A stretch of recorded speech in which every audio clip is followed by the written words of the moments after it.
Shalom, everybody. This is Rabbi Yehudah Glick from the Shalom Jerusalem Foundation.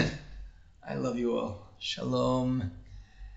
Today I want to speak to you about a universal global holiday that the whole world is celebrating this week. And I want to deal with it from a biblical perspective. And what holiday am I talking about? I'm talking about Black Friday. Black Friday, the holiday of shopping. We're living in a time where it seems like there's a new religion in the world. It's based on shopping. It has several holidays: Black Friday, Thanksgiving, Christmas, Halloween. Many times where we celebrate shopping day. But Black Friday is the biggest one of them all. All the businessmen wait for that day, and people find a lot of sales. You get a lot of possibilities to shop at prices that don't exist throughout the whole year. And the truth is, the Torah does not see anything wrong with a person being happy with what he earned. You're allowed to be satisfied. You should be satisfied. It says in Deuteronomy 8, you should eat, and you shall be sated, and you shall bless the Lord for the good land He has given you. So there's nothing wrong with being happy. Nothing wrong. It's an obligation to be satisfied, to eat, to be satisfied, to be sustained. But where is the problem? The Bible says, I'm reading in Deuteronomy 8, beware that you do not forget the Lord your God. Deuteronomy 8, verse 11.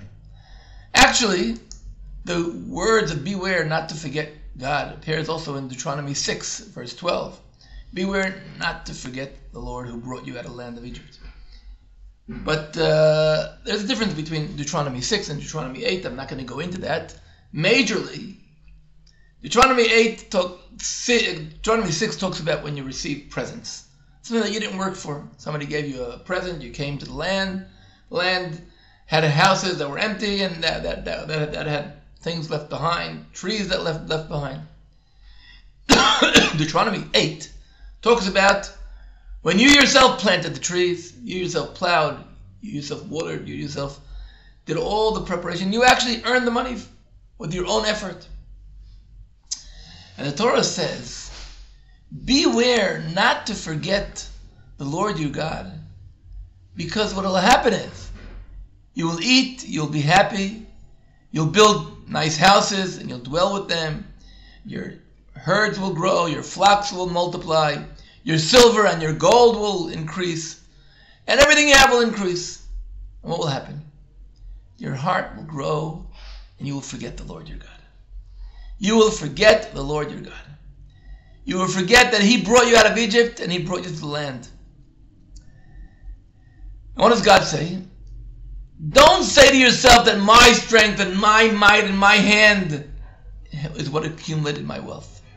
You must remember that the Lord your God, for it is He that gives you the strength to make wealth, in order to establish His covenant, which He swore to your forefathers, as it is this day.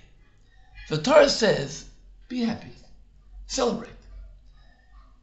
But don't forget that the source of your blessing comes from God. And don't forget to channel all of your wealth to serve God. How can we remember God? How can we actually express our gratitude to God and express the understanding that nothing is for granted?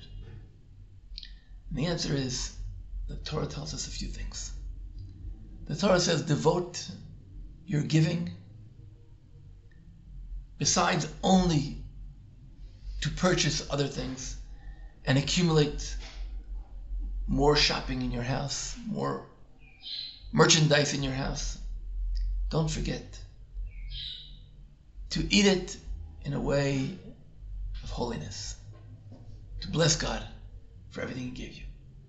But also the Bible says, don't forget, at this time, when you're so happy and accumulating your things, don't forget the others. Don't forget the widow and the orphan.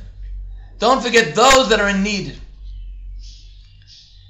I was thinking about this thing in two references. Last week in Israel, we celebrated, besides Black Friday, we also celebrated the Sigd. The Sigd was a holiday that the Jews in Ethiopia, for thousands of years, expressed their celebration of the striving to come to Israel. How they really wanted a land of Israel. And every year, whenever they were celebrating in their land, far away, their dream to come to the land of Israel, again to come to the Holy Land and be in Jerusalem and see the building of the Bible, of the temple. But we also marked this week the month in which we begin the holiday of Hanukkah. And we at Amitzim, the Israel Organization for Young Widows and Orphans, this month is totally devoted to the widows and orphans. At the end of this month, we will be celebrating Hanukkah, in which we will be distributing 3,000 packages to 3,000 orphans all over the country. Every one of those packages costs us something like $50. And we are going to be bringing light to the houses of the young widows and orphans. As you are marking this week, enjoying what God gave you, I want to invite you to take part in our great campaign for the widows and the orphans. Be part of it and show God that you did not forget Him and you did not forget the widows and the orphans. Be part of what we're doing. The link will be here underneath. And join us in bringing light to those whose candles have been put out. Shalom, and God bless you.